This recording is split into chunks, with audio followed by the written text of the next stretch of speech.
حوالے سے مزید بھی آپ کو بتائیں کہ مانسہرہ کی تحصیل بالاکوٹ میں جاری شدید بارشوں نے تباہی مچا دی ہے۔ بالاکوٹ کو ناران سے ملانے والا مہاڑی کا مرکزی پل سیلابی ریلے میں بہہ گیا ہے۔ ہزاروں سیاح محصور ہو کر رہ گئے ہیں، بجلی غائب، انٹرنیٹ سروس معطل اور کاروبار زندگی مفلوج ہو کر رہ گیا ہے۔ ناظرین، اس حوالے سے مانسہرہ سے رپورٹ کریں گے آکے بابان۔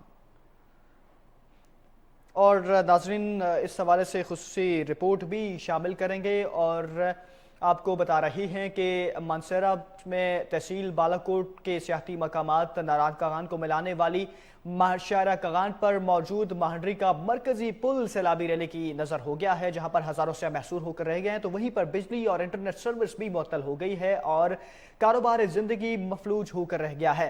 ناظرین، اس حوالے سے آکے بابان نے ایک خصوصی رپورٹ تیار کی ہے، ملاحظہ کیجیے۔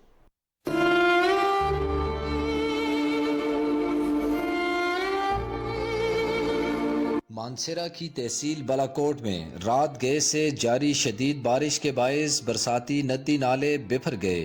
ندی نالوں کے ملبے اور لینڈ سلائیڈنگ سے شاہراہ کاغان، بنگیاں، گنول، پارس اور مانڈی سے مکمل طور پر بند ہو گئی۔ مانڈی بازار میں موجود مرکزی پل منور نالے میں بہہ جانے سے کاغان اور ناران میں موجود ہزاروں سیاح پھنس گئے۔ شدید بارش کی وجہ سے مواصلاتی نظام درہم برہم، بجلی غائب، انٹرنیٹ سروس معطل اور کاروبار زندگی مفلوج ہو کر رہ گئی۔ ڈی سی مانسہرہ عدنان خان بیٹنی اور ڈی پی او مانسہرہ شفیع اللہ گنڈا پور نے تمام محکموں کے افسران کا اجلاس بلا لیا۔ ذرائع کے مطابق مانڈی کا مرکزی پل دوبارہ تعمیر کرنے میں کئی دن لگ سکتے ہیں۔